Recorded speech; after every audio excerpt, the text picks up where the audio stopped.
Assalamualaikum warahmatullahi wabarakatuh.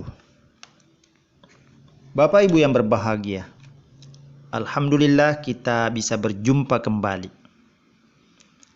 Sebelum kita masuk pada pembahasan, saya mohon dukungannya setelah menyimak pembahasan ini sebentar. Kiranya bisa like, subscribe, share, dan komen. Komennya cukup sepakat atau tidak sepakat, disertai alasannya, agar konten ini bisa berkembang dan bermanfaat untuk orang banyak.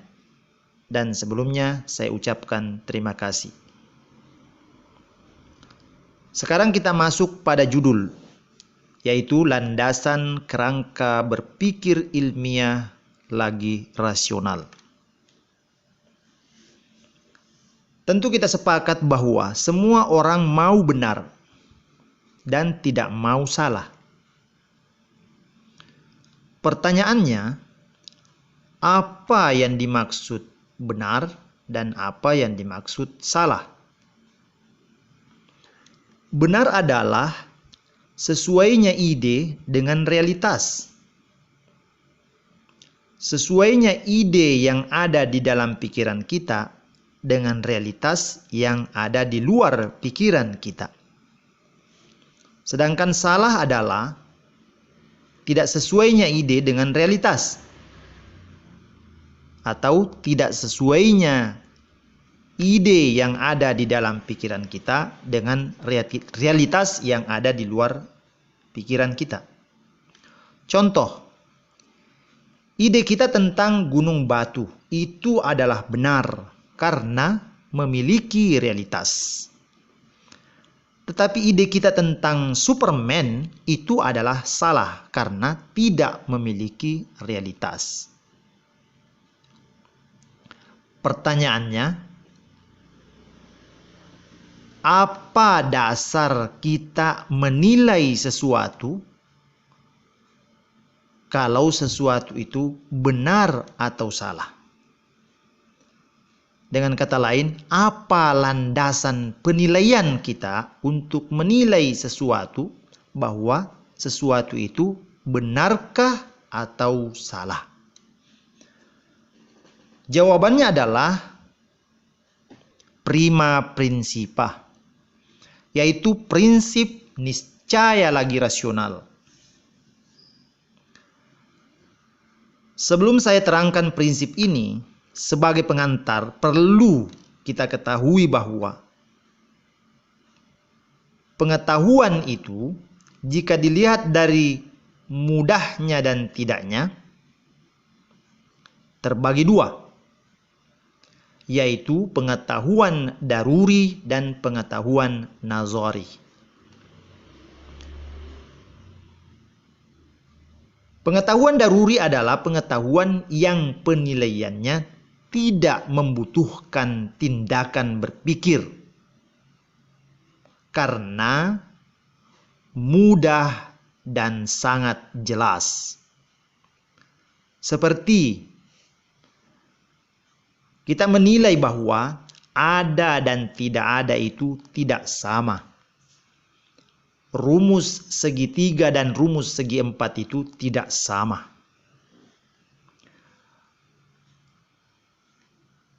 Penilaian itu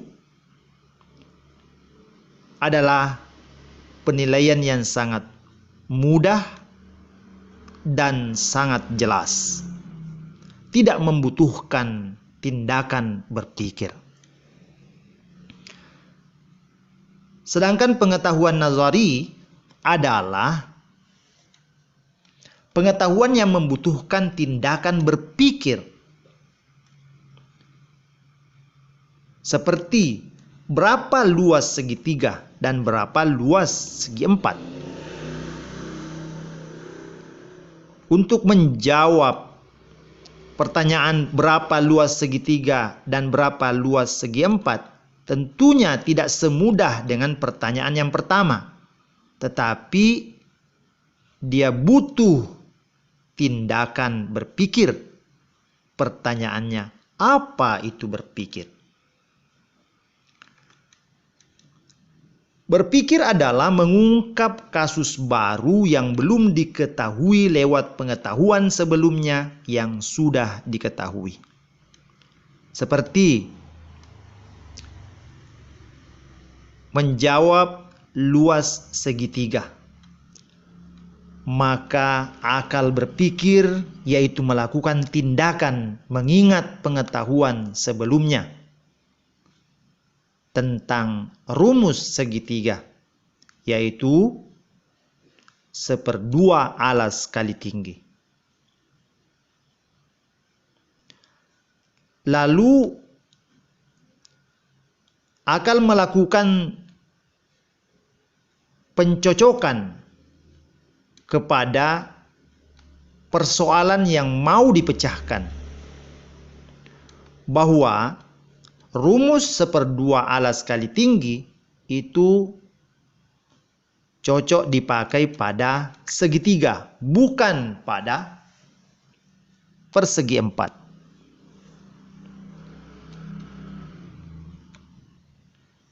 Jadi, tindakan berpikir hanya bisa dilakukan jika orang punya pengetahuan sebelumnya.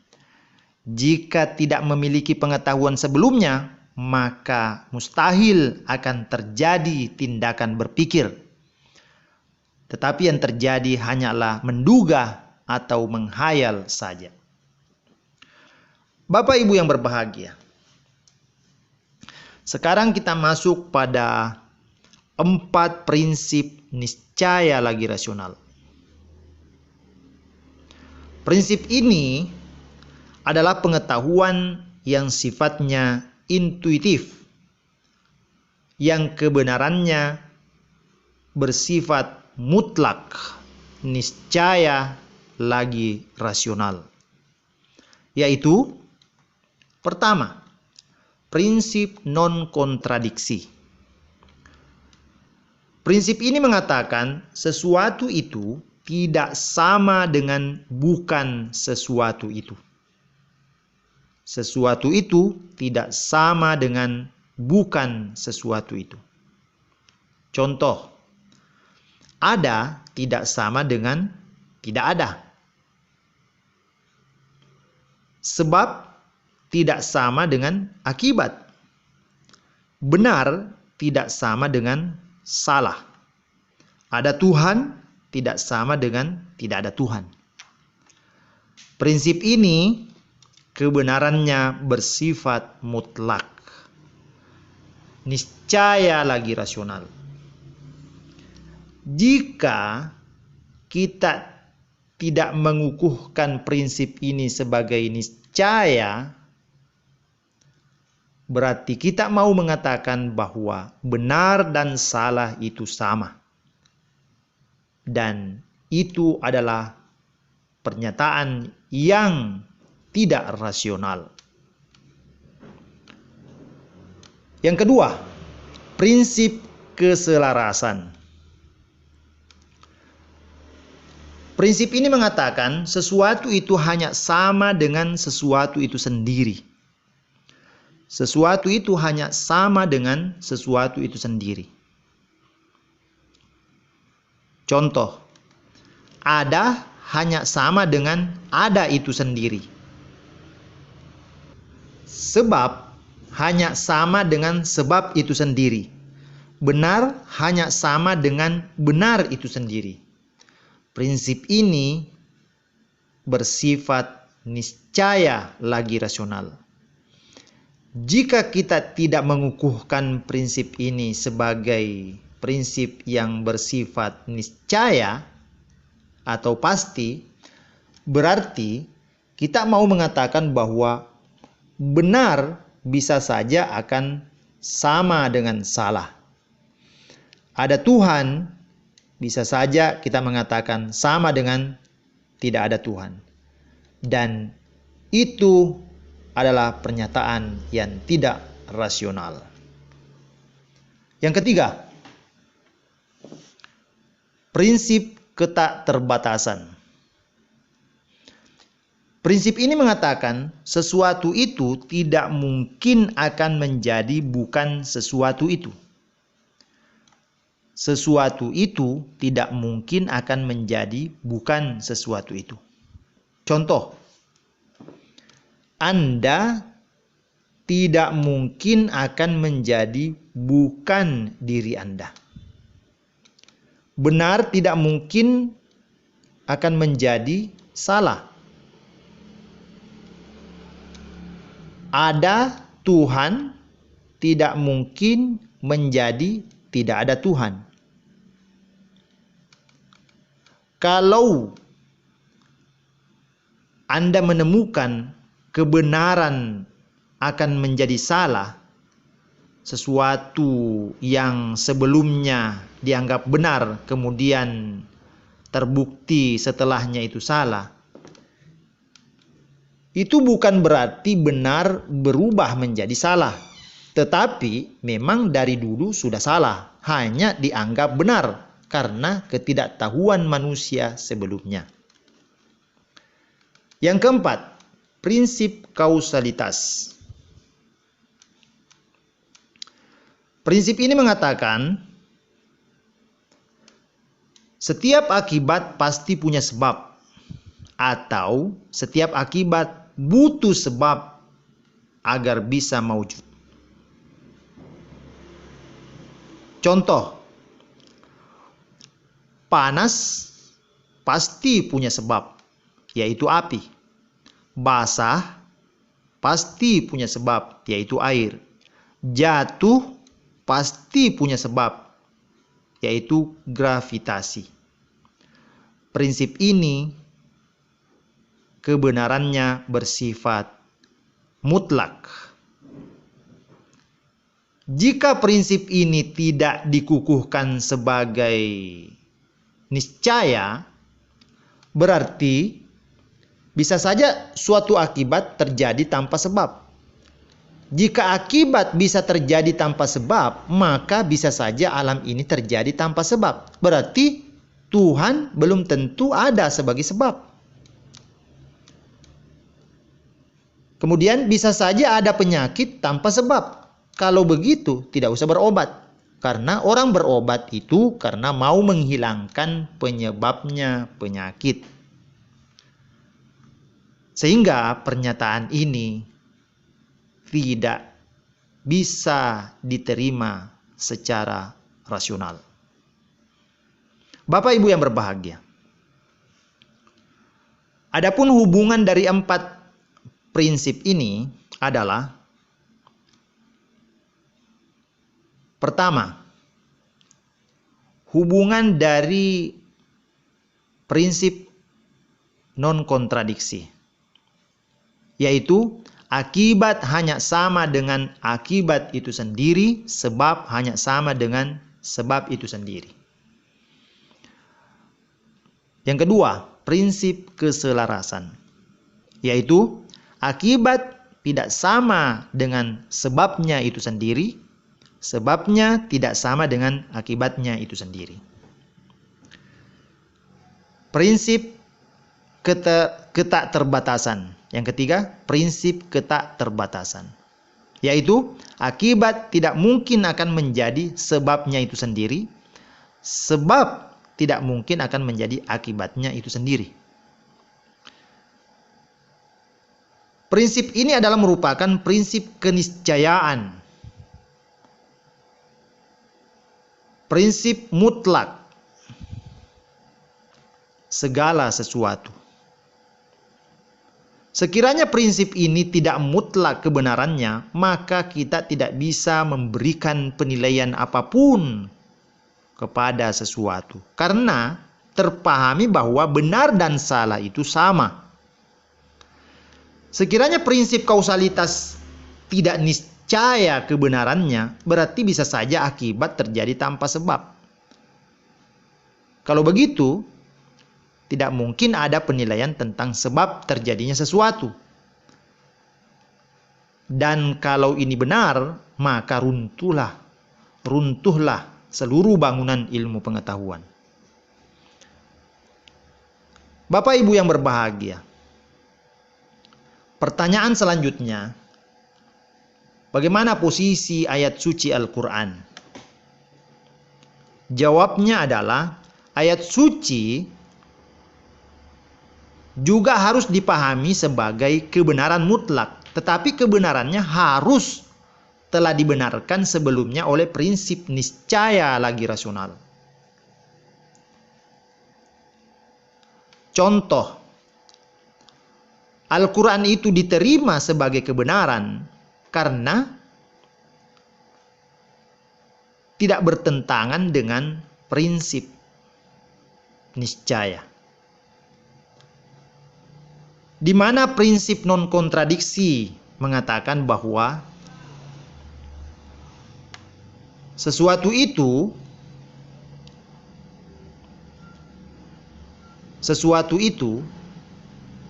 tidak sama dengan yang bukan sesuatu itu.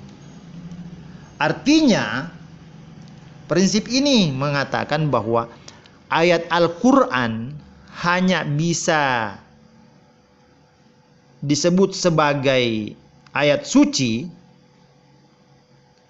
karena di dalamnya tidak ada yang kontradiksi antara satu ayat dengan ayat yang lain.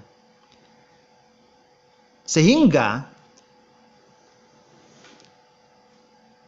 yang mengatasnamakan dirinya sebagai kitab suci, jika terbukti ada kontradiksi di dalamnya, maka tidak layak disebut sebagai kitab suci. Dan disinilah kita menemukan kemukjizatan Al-Quran, karena di dalamnya ayat-ayatnya saling berhubungan antara satu dengan yang lain. Selanjutnya, untuk mempercayai kebenaran Al-Quran, maka yang harus kita percayai lebih dulu kebenarannya adalah kebenaran atas keberadaan Tuhan, sebagai landasan untuk membenarkan kitab suci. Karena tidak mungkin orang percaya kepada kitab suci kalau dia belum percaya kepada Tuhan. Kalau orang tidak percaya kepada Tuhan, maka pasti juga orang tidak percaya kepada kitab suci. Jika belum percaya kepada Tuhan, maka kitab suci tidak bisa dijadikan sebagai landasan untuk membenarkan, mempercayai keberadaan Tuhan. Jadi yang benar adalah harus percaya dulu atas keberadaan Tuhan, barulah percaya kepada kebenaran kitab suci. Karena kitab suci itu dari Tuhan. Jadi kita harus percaya dulu kepada Tuhan. Pertanyaannya, atas dasar apa mempercayai keberadaan Tuhan? Jawabnya atas dasar prima principa, yaitu prinsip niscaya lagi rasional. Yang mana prinsip ini tidak butuh yang lain untuk membenarkannya. Dia benar karena seperti itulah hukum realitas. Dia benar karena dirinya sendiri. Bapak Ibu yang berbahagia, sedikit saya berikan contoh argumentasi tentang penerapan hukum kausalitas sebagai prinsip niscaya dalam membuktikan bahwa ada Tuhan. Bahwa tidak mungkin tidak ada Tuhan. Yaitu kita akan bisa berkata, alam ini pasti punya sebab, karena alam ini bergerak dan alam ini teratur. Kalau alam ini bergerak dan teratur, maka dalil kausalitas berkata bahwa setiap akibat pasti punya sebab. Berarti setiap yang bergerak dan teratur pasti punya penggerak dan punya pengatur. Yang menggerakkan dan yang mengatur itulah yang disebut Maha Pengatur dan Maha Penggerak. Dan itulah yang dalam agama disebut Tuhan. Dan dalam agama Islam disebut Allah. Selanjutnya, kita akan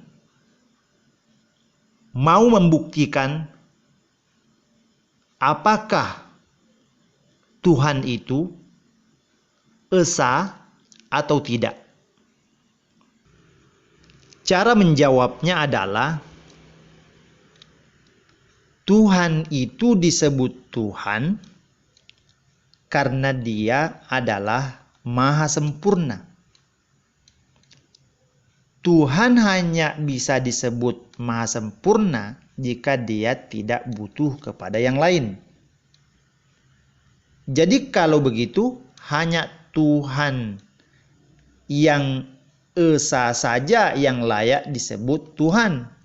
Karena yang esa itu yang sempurna. Karena yang esa itu yang tidak tergantung kepada yang lain. Sedangkan Tuhan yang lebih dari satu, pasti ketuhanannya saling ketergantungan antara sesama Tuhan. Jika tergantung berarti tidak sempurna. Jika tidak sempurna dan tergantung, maka tidak layak disebut Tuhan. Disinilah terbukti bahwa Tuhan dalam keyakinan orang Islam, yaitu Tuhan yang esa, sangat rasional kebenarannya. Dialah Tuhan yang tidak butuh kepada yang lain, melainkan yang lainlah yang butuh kepadanya. Sebagaimana hukum sebab akibat mengatakan bahwa akibatlah yang tergantung kepada sebab, bukan sebab yang tergantung kepada akibat. Tuhan adalah sebab dan tempat tergantungnya segala sesuatu. Ini selaras dengan ayat Al-Quran yang berbunyi, Qul huwallahu ahad, Allahus samad. Katakanlah Muhammad bahwa Allah itu ada dan esa, dan Dialah tempat tergantungnya segala sesuatu. Berarti konsep ketuhanan yang ditawarkan Al-Quran tidak bertentangan dengan prima principia. Justru selaras. Yaitu prinsip niscaya lagi rasional. Selanjutnya Bapak Ibu, nanti kita akan bahas lebih dalam pada materi tauhid. Kita akan bahas tentang landasan pembuktian adanya Tuhan dan esanya lewat prinsip rasionalitas. Bapak Ibu yang berbahagia, sebagian penganut agama mengatakan bahwa logika itu sesat. Katanya untuk beragama jangan pakai akal. Yang menjadi pertanyaan, kalau akal tidak dipakai, maka dengan apa kita memahami agama? Apakah agama harus dipahami lewat nafsu? Tentu tidak. Atau apakah memilih agama sebagai agama yang benar lewat perasaan? Itu tidak mungkin karena orang mempunyai rasa yang berbeda. Tetapi seharusnya pilihlah agama, pilihlah ajaran agama lewat dalil yang selaras dengan dalil akal. Karena dalil akal itu memiliki standar di mana semua orang sama penilaiannya. Kalau ada orang yang mengatakan kita harus beragama dengan rasa, saya sepakat kalau rasa itu dipakai untuk merasakan nikmatnya melakukan ibadah. Setelah memilih ajaran yang benar secara rasional. Dalam sebuah hadis dikatakan ad-din huwal aqlu la dina liman la aqala lahu. Agama adalah akal. Tidak ada agama bagi orang yang tidak berakal. Dalam ayat lain dikatakan, "Lau kunna nasma'u au naqilu ma kunna fi ashabis sa'ir." Lau kunna nasma'u au naqilu ma kunna fi ashabis sa'ir. Andaikan dulu di dunia kami mau mendengar dan mau mempergunakan akal kami, maka tidak mungkin kami menjadi penghuni neraka sa'ir. Itulah sebagian landasan ayat Al-Quran tentang pentingnya menggunakan akal dalam memilih sebuah kebenaran. Bapak Ibu yang berbahagia, orang mengharamkan logika itu karena dia belum mengerti apa itu logika dan apa tujuan orang belajar logika. Kalau begitu, apa yang dimaksud logika? Logika adalah aturan-aturan berpikir yang benar. Karena logika adalah aturan berpikir yang benar, sehingga melakukan penilaian yang benar, sehingga untuk melakukan penilaian yang benar, haruslah memakai logika. Karena logika adalah aturan yang benar. Sehingga untuk melakukan penilaian yang benar, haruslah juga berdasarkan pada prinsip niscaya, yaitu prima principia. Karena itu adalah cara berpikir logika. Kalau ada yang mengatakan barang siapa yang berlogika, maka dia sesat, berarti dia telah menyesatkan dirinya sendiri. Karena pada waktu mengucapkan kalimat itu, pada hakikatnya dia telah berlogika. Karena dia telah memahami, karena dia telah memakai hukum kausalitas. Yang mana prinsip kausalitas adalah aturan logika. Kalau memakai kalimat barang siapa titik-titik maka titik-titik, itu pada hakikatnya dia telah berlogika. Karena kalimat itu, pola kalimat itu adalah pola hukum kausalitas. Bapak Ibu yang berbahagia, selanjutnya saya ingin katakan bahwa banyak sekali ayat-ayat di dalam Al-Quran juga yang memakai pola prinsip kausalitas. Salah satu ayat yang berbunyi, "Wa may yu'tal hikmata faqad utiya khairan katsira." Barang siapa yang diberikan hikmah, maka dia diberikan kebaikan yang banyak. Surah Al-Baqarah ayat 269. Kalimat ini adalah kalimat pola hukum kausalitas. Hukum kausalitas adalah aturan berpikir logika. Dalam ayat lain Allah berfirman, "Wa ma yantiqu 'anil hawa illa wahyu yuha." Tidaklah Muhammad berkata kecuali wahyu yang diwahyukan. Tidaklah Muhammad berkata sesuai hawa nafsunya. Tidaklah Muhammad berkata mengikuti hawa nafsunya, kecuali yang dikatakan itu adalah wahyu yang diwahyukan. Artinya kalimat itu memakai kata yantiqu. Tidaklah berkata. Berkata di situ memakai kalimat yantiku. Yantiku itu seakar kata dengan kata mantik. Artinya Nabi kita Muhammad Sallallahu Alaihi Wasallam juga berlogika.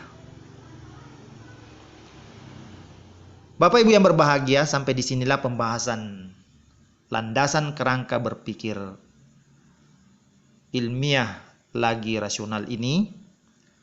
Yang bisa saya sampaikan, lebih dan kurangnya mohon dimaafkan. Assalamualaikum warahmatullahi wabarakatuh.